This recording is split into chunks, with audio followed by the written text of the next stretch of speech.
and then I learned something new, but I never knew before. I think that's Yep. fascinating. It's one of my favorite things ever. And we hope it's one of your favorite things ever, also, folks. If it is, you should let us know.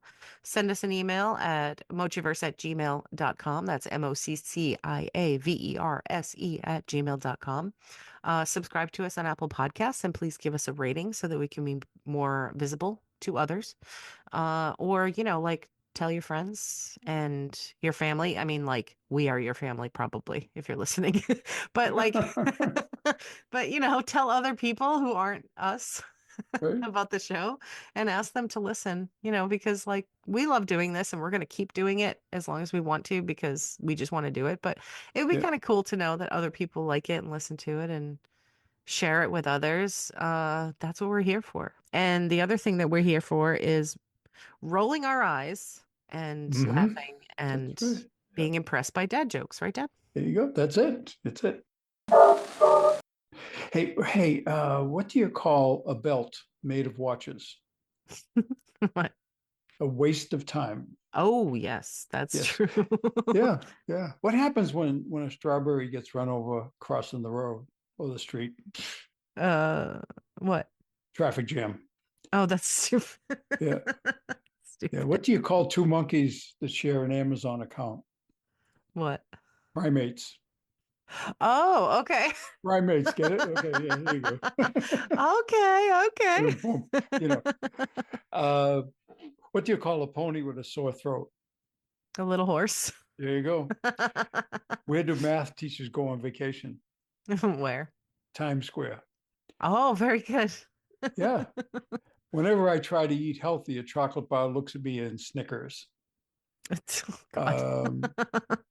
Um, what does garlic do when it gets hot? What? It takes its cloves off.